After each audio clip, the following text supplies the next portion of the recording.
Hi hello. അപ്പോൾ ഇന്ന് എൻ്റെ ബർത്ത്ഡേ ആണ്. അപ്പോൾ ഇൻസ്റ്റാഗ്രാമിലും യൂട്യൂബിലായിട്ട് ഒരുപാട് പേര് വിഷസ് അറിയിച്ചിട്ടുണ്ട്. ഫസ്റ്റ് ടൈമാണ് ഇങ്ങനെ ഇത്രയും വിഷസ് എനിക്ക് കിട്ടുന്നത്. അതുപോലെ തന്നെ ഇൻസ്റ്റാഗ്രാമിൽ എനിക്ക് കുറേ പേര് മെസ്സേജ് അയക്കുന്നുണ്ട്. കുറേ പേരെന്ന് പറഞ്ഞാൽ കുറേ പേര് മെസ്സേജ് അയക്കുന്നുണ്ട്. ഞാൻ ഈ വീഡിയോ അപ്ലോഡ് ചെയ്യുന്ന സമയത്ത് ഞാൻ പ്രത്യേകം പറഞ്ഞായിരുന്നു, ഇന്നറിയുന്ന കുറച്ച് പേർക്ക് വേണ്ടിയിട്ടാണ് ഒരു വീഡിയോ ചെയ്യണമെന്നുള്ളത്. പക്ഷേ അത് ഇൻസ്റ്റാഗ്രാമിലിട്ടത് ഇത്ര വ്യൂസ് പോകുന്നു കാര്യങ്ങളാവുമെന്ന് ഞാൻ വിചാരിച്ചില്ല. ഇൻസ്റ്റാഗ്രാമിൽ വരുന്ന മെസ്സേജസ് കണ്ടിട്ട് എനിക്ക് ശരിക്കും എന്താ പറയേണ്ടതെന്ന് എനിക്കറിയില്ല. കാരണം ഈ സിറ്റുവേഷനിലൂടെ ഇപ്പോൾ കടന്നു പോകുന്ന ആൾക്കാർ, അല്ലെങ്കിൽ ഈ സിറ്റുവേഷൻ കഴിഞ്ഞ് വന്ന ആൾക്കാർ, എൻ്റെ ചേച്ചി സിറ്റുവേഷൻ കഴിഞ്ഞതാണ്, എൻ്റെ അനിയത്തി സിറ്റുവേഷൻ കഴിഞ്ഞതാണ്, എൻ്റെ ഫ്രണ്ട്സ്, അതുപോലെ തന്നെ എൻ്റെ അമ്മ ഈ സിറ്റുവേഷൻ ഓവർകം ചെയ്തു വന്ന ആളാണെന്നൊക്കെ പറഞ്ഞിട്ട് ഒരുപാട് പേര് എനിക്ക് മെസ്സേജ് അയക്കുന്നുണ്ട്. സത്യം പറഞ്ഞു കഴിഞ്ഞാൽ അതൊക്കെ കണ്ടപ്പോൾ എനിക്ക് എന്താ പറയേണ്ടതെന്ന് എനിക്കറിയില്ല. ഞാനിത് ചെയ്തതിൻ്റെ ഒരു ഉദ്ദേശം എന്ന് വെച്ചിട്ടുണ്ടെങ്കിൽ, നാളിപ്പം എന്തെങ്കിലും ഒരു കാരണവശാൽ എന്തെങ്കിലുമൊക്കെ ഉണ്ടായി കഴിഞ്ഞാൽ ഞാൻ പറയുന്ന ഒരു കാര്യം ഇവിടെ സേഫായിട്ട് എൻ്റെ ചാനലുണ്ടല്ലോ എന്നൊരു വിശ്വാസത്തിലാണ് ഞാൻ ഈ കാര്യങ്ങൾ പുറത്തു വിട്ടത്. പക്ഷെ അത് ഇത്രയും പേർക്ക് എന്താ പറയുക ഹെൽപ്ഫുള്ളാവും എന്ന് ഞാൻ വിചാരിച്ചിട്ടേ ഇല്ല. അതുപോലെ തന്നെ ഞാനിത് അപ്ലോഡ് ചെയ്യുന്ന സമയത്ത് പോസിറ്റീവും നെഗറ്റീവും വരുമെന്ന് പ്രതീക്ഷിച്ചുകൊണ്ട് തന്നെയാണ് ഞാനിത് അപ്ലോഡ് ചെയ്തത്. അതിൽ എന്നെ അറിയണ ഒരാൾ എൻ്റെ സിറ്റുവേഷൻ ഈ വീഡിയോ അപ്ലോഡ് ചെയ്യുന്നേക്കണ മുന്നേ അറിയുന്ന ഒരാൾ എനിക്കിന്ന് മെസ്സേജ് ഇട്ടിട്ടുണ്ടായിരുന്നു.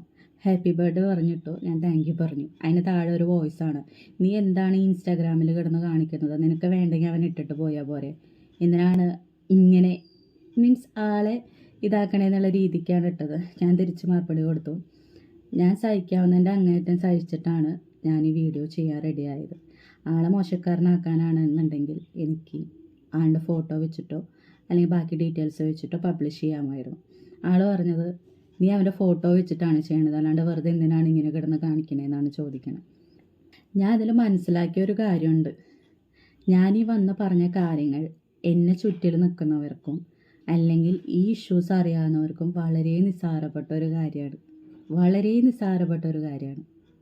ഞാൻ ഈ വീഡിയോ അപ്ലോഡ് ചെയ്ത സമയത്ത് 2-3 പേര് മാത്രമാണ് എന്നെ സപ്പോർട്ട് ചെയ്തത്. എന്നെ അറിയുന്ന ഈ ഇഷ്യൂസ് അറിയുന്ന 2-3 പേര് മാത്രമാണ് നീ ചെയ്ത് നന്നായി, അല്ലെങ്കിൽ നീ ഇത് പറഞ്ഞത് നന്നായി എന്ന് പറഞ്ഞത്.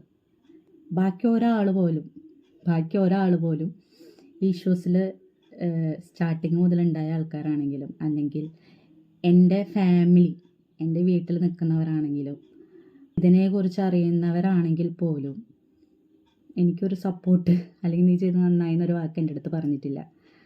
എന്നെ അറിയാത്ത ഒരുപാട് പേര് എനിക്ക് ഇൻസ്റ്റയിലും അതുപോലെ തന്നെ യൂട്യൂബിൽ മെസ്സേജ് അയക്കുന്നുണ്ട്, ചേച്ചി ഇത് പുറത്ത് പറഞ്ഞത് നന്നായി, എനിക്കതിനുള്ള ഗട്ട്സ് ഉണ്ടായില്ല, അല്ലെങ്കിൽ എനിക്ക് അതിനുള്ള ധൈര്യമില്ല, ഞാനിപ്പോഴും ആ സിറ്റുവേഷനിൽ തന്നെയാണ് ജീവിക്കുന്നത്, എൻ്റെ മക്കൾക്ക് വേണ്ടിയിട്ടാണ് ജീവിക്കുന്നത്. കാരണം വീട്ടിൽ പോയി കഴിഞ്ഞാൽ ആങ്ങളെ അമ്മയും പറയുന്നത് ഇങ്ങനെയാണ് എന്നാണ് പറഞ്ഞിട്ട് അങ്ങനെയും കുറച്ച് പേര് എനിക്ക് മെസ്സേജ് ഇട്ടായിരുന്നു. അവർക്ക് വേറെ നിവർത്തിയില്ല, അവരുടെ കൂടെ തന്നെ ജീവിക്കണം, വീട്ടിൽ ചെല്ലാൻ പറ്റില്ല, വീട്ടിൽ ചെന്ന് കഴിഞ്ഞാൽ അവർ അക്സെപ്റ്റ് ചെയ്യില്ല.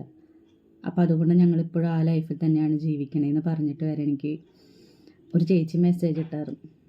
ഞാൻ അവരുടെയൊക്കെ സിറ്റുവേഷൻ ആലോചിക്കുകയാണ്. കാരണം ഈ സിറ്റുവേഷൻ എങ്ങനെ അവർക്ക് ഓവർകം ചെയ്യേണ്ടതെന്ന് അറിയില്ല, ഫാമിലി സപ്പോർട്ടില്ല. പിന്നെ അങ്ങനെയുള്ള ആൾക്കാരൊക്കെ പോയി മരിച്ചു കഴിഞ്ഞിട്ട് സ്റ്റാറ്റസ് ഇടുന്നോണ്ടോ അല്ലെങ്കിൽ എന്തൊരു സിറ്റുവേഷനാണെന്നൊക്കെ പറയണോണ്ടോ വല്ല അർത്ഥമുണ്ടോ? നമ്മൾ അവരുള്ള സമയത്ത് നമ്മൾ അവരെ സപ്പോർട്ട് ചെയ്യണില്ല. ഇപ്പം ഞാൻ ഇട്ട വീഡിയോൻ്റെ താഴെ തന്നെ എത്ര പേര് ഇതൊക്കെ എന്തിനാണ് സോഷ്യൽ മീഡിയയിൽ വന്ന് പറയണേന്ന് പറയുന്നുണ്ട്. കഴിഞ്ഞ വീഡിയോയിൽ പറഞ്ഞ പോലെ ഞാൻ അനുഭവിച്ച കാര്യങ്ങൾ അത് മാത്രമാണ് ഞാൻ ഈ വീഡിയോയിൽ പറഞ്ഞിട്ടുള്ളത്. അതിൽ പോലും കുറ്റം കണ്ടുപിടിക്കുന്ന ആൾക്കാരെന്ന് പറയുമ്പോൾ നിങ്ങളുടെയൊക്കെ മനസ്സിൽ എന്താണെന്ന് എനിക്ക് മനസ്സിലാവണില്ല. നമ്മുടെ ചുറ്റുള്ളവർ നമ്മൾ സപ്പോർട്ട് ചെയ്യണില്ല എന്നുണ്ടെങ്കിൽ പിന്നെ ആരാണ് നമ്മൾ സപ്പോർട്ട് ചെയ്യുക? നമ്മുടെ ചുറ്റുള്ളവർക്ക് നമ്മൾ മനസ്സിലാവണില്ല, നമ്മൾ കടന്നു വന്ന വഴി മനസ്സിലാവണില്ല എന്നുണ്ടെങ്കിൽ പിന്നെ പുറമെയുള്ള ആൾക്കാരെ നമ്മൾ പറഞ്ഞിട്ട് കാര്യമില്ലല്ലോ. എന്നോട് ഒരു വ്യക്തി പറഞ്ഞു, നീ അവനെ അങ്ങനെ വെറുതെ വിടരുത്, അവൻ്റെ കൂടെ തന്നെ പോയി ജീവിക്കണം, അവൻ വേറെ കല്യാണം കഴിച്ച് സുഖിച്ച് ജീവിക്കരുതെന്നൊരു കാര്യം. ഞാനിങ്ങനെ ആ ലൈഫിലേക്ക് പോകാൻ ഇത്രയൊക്കെ അനുഭവിച്ച് വന്നിട്ട് എങ്ങനെയാണ് നിങ്ങൾക്ക് പറയാൻ തോന്നണമെന്ന് എനിക്ക് മനസ്സിലാവണില്ല. അയാളുടെ കൂടെ തന്നെ പോകണം, അയാളുടെ കൂടെ തന്നെ ജീവിക്കണം, എങ്ങനെ സാധിക്കും ഇത്രയൊക്കെ അനുഭവിച്ച് വന്നിട്ട്? ഞാനൊരു 5th മന്തൊക്കെ ആയ സമയത്ത്, പ്രഗ്നൻസിയിൽ 5th മന്തൊക്കെ ആയ സമയത്ത് നമുക്ക് കുട്ടീൻ്റെ അനക്കം കിട്ടി തുടങ്ങുന്ന ഒരു സമയമുണ്ട്. അപ്പോൾ ആ സമയമായ സമയത്ത് അവൻ വരുമ്പോൾ ഞാൻ അവൻ്റെ അടുത്ത് ഞാൻ പറയും, വയറമ്മ കൈ വെച്ചിട്ട് പറയും ഇങ്ങനെ അനങ്ങുന്നുണ്ടെന്നുള്ളൊരു കാര്യം ഞാൻ പറയും. അപ്പം ഞാൻ അവൻ്റെ അടുത്ത് പറഞ്ഞു, ഈ സമയത്ത് നമ്മൾ സംസാരിക്കുന്നതൊക്കെ കൊച്ചിന് കേൾക്കാൻ പറ്റുമെന്നാണ് പറയുക. പുറത്ത് വരുമ്പോൾ അവർക്കത് കണക്ട് ചെയ്യാൻ പറ്റുമെന്നുള്ള കാര്യമൊക്കെയാണ് പുറമേ നിന്ന് നമ്മൾ കേൾക്കുന്നതെന്നുള്ള കാര്യം പറയാറുണ്ട് ഞാൻ അവൻ്റെ അടുത്ത്. അപ്പോൾ അവ എടുത്ത വഴിക്ക് പറയാം, അതൊക്കെ ആൾക്കാർ വെറുതെ പറയണതാണ്. നമ്മൾ അത്രയും ചെറിയ ചെറിയ മൊമെൻറ്റ് വരെ എൻജോയ് ചെയ്തൊരു സമയമാണത്. അപ്പോൾ ആ സമയത്ത് പോലും ഞാനത് പറയുമ്പോൾ അതിനെ ഇഗ്നോർ ചെയ്ത് വിട്ട് ഫോണിലായിരുന്നു ഇത് നേരം. കഴിഞ്ഞ ദിവസം സ്റ്റേഷനിൽ കണ്ട സമയത്തും വളരെ പുച്ഛത്തോടെ എന്നോട് സംസാരിച്ചപ്പോഴും എനിക്ക് തോന്നുന്നു 2 മാസമായിട്ട് അവൻ കുട്ടീനെ കാണാൻ വന്നിട്ടില്ല. ആ കുട്ടീനെ സ്റ്റേഷനിൽ വെച്ചിട്ടാണ് അവ ഇപ്പോൾ കണ്ടത്, തിങ്കളാഴ്ച കണ്ടത്. ആ കുട്ടീനെ എന്തൊക്കെ പറഞ്ഞിട്ട് ഒന്ന് എടുക്കാം, സ്നേഹത്തോടെ എന്തൊക്കെ പറഞ്ഞിട്ട് എടുക്കായിരുന്നു. പക്ഷെ അവൻ പറഞ്ഞ വാക്കുകളുണ്ട്, എടാ നീ വായോ, നീ അമ്മേനെ വിട്ടിട്ട് വായോ, അപ്പയുടെ കൂടെ വായോ, ഞാൻ നിന്നെ കൊണ്ടുപോയിക്കോളാം, എന്നെ വിട്ടിട്ട് വായോ, നിന്നെ ഞാൻ കൊണ്ടുപോയിക്കോളാം എന്നാണ് ആ കുട്ടീൻ്റെ അടുത്ത് പറയണത്. വെറും 3 മാസമായി കുട്ടിക്ക് അത് എന്ത് മനസ്സിലാവാനാ? അതൊന്നും എനിക്ക് മനസ്സിലായില്ല, എനിക്ക് മനസ്സിലാവണില്ല.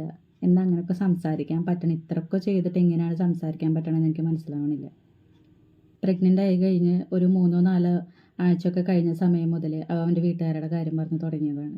ഒരു പ്രഗ്നൻസി ടൈം ഫുള്ള് എനിക്കൊരു സന്തോഷമോ സമാധാനമോ തന്നിട്ടില്ല. അത് കഴിഞ്ഞിട്ടും തരുന്നില്ല. എൻ്റെ നിവൃത്തികേട് കൊണ്ടാണ് ഞാനതൊക്കെ ഇവിടെ വന്ന് പറഞ്ഞത്. ഇത്ര ഒരു പൊടിക്കുട്ടീനെ കാണാണ്ടിരിക്കാനും സ്നേഹിക്കാണ്ടിരിക്കാനും ഒക്കെ പറ്റുന്ന ഒരു മനസ്സെന്ന് പറഞ്ഞാൽ വല്ലാത്തൊരു മനസ്സാണ്. ഞാൻ എന്നോട് ചെയ്തിട്ടുള്ള കാര്യങ്ങളാണ് ഇവിടെ വന്ന് പറയണത്. ഇത് ഒരുപാട് പേർക്ക് റിലേറ്റ് ആവുന്നുണ്ട്, ഒരുപാട് പേർക്ക് മനസ്സിലാകുന്നുണ്ട്. ഞാനത് ഫസ്റ്റ് വീഡിയോയോട് കൂടി അവസാനിപ്പിക്കണമെന്ന് വിചാരിച്ചൊരു കാര്യമാണ്.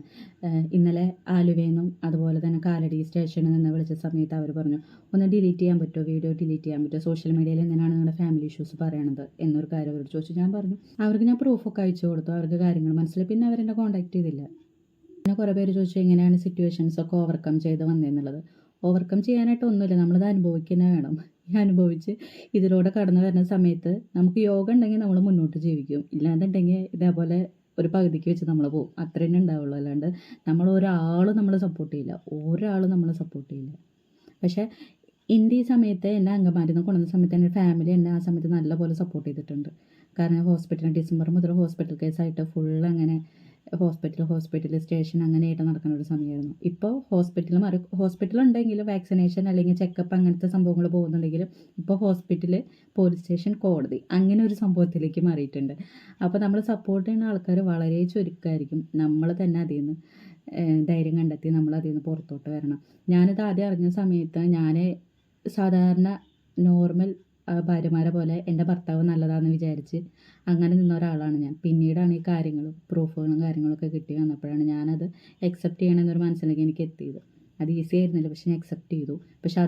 പക്ഷെ അതും കഴിഞ്ഞിട്ടും പിന്നെ ഇങ്ങനെ ദ്രോഹിച്ചുകൊണ്ടിരുന്നപ്പോഴാണ് ഞാൻ ഈ കാര്യങ്ങളെല്ലാം പുറത്ത് വന്ന് പറയാമെന്ന് വിചാരിച്ചത്.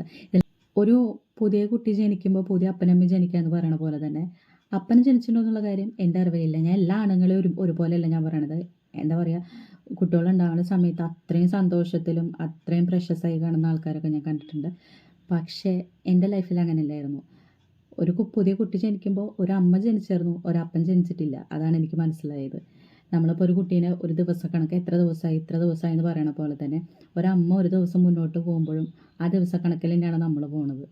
ഇപ്പം ഇന്ന് നമ്മൾ ഇടുന്ന ഡ്രസ്സ് നാളെ നമുക്ക് പാകാവില്ല, നാളെ ഇടുന്നത് പിറ്റേ ദിവസം പാകാവില്ല. അതേപോലെയാണ് നമ്മുടെ ചേഞ്ചസും കാര്യങ്ങളും വന്നുകൊണ്ടിരിക്കുന്നത്. എനിക്കിതിൽ പറയാനുള്ളത്, നിങ്ങളുടെ ചുറ്റിലോ വീട്ടിലോ ഫ്രണ്ട്സിലോ ആരെങ്കിലും ഇങ്ങനത്തെ സിറ്റുവേഷനിൽ കടന്നു പോകുന്നുണ്ടെങ്കിൽ നിങ്ങൾ അറ്റ്ലീസ്റ്റ് ഒരു വാക്കുകൊണ്ടെങ്കിലും സപ്പോർട്ട് ചെയ്യുക. നിങ്ങൾക്ക് ചിലപ്പോൾ അവർക്ക് ക്യാഷായിട്ട് കൊടുക്കാണ്ടാവില്ലായിരിക്കും, അവരുടെ കാര്യങ്ങൾക്ക് കൂടെ പോകാനായിട്ട് പറ്റില്ലായിരിക്കും, അവർ കൂടെ നിന്ന് അവരെ സപ്പോർട്ട് ചെയ്യാനായിട്ടൊന്നും പറ്റില്ലായിരിക്കും. പക്ഷേ നിങ്ങൾക്ക് ചെയ്യാൻ പറ്റുന്ന കുറച്ച് കാര്യങ്ങളുണ്ട്.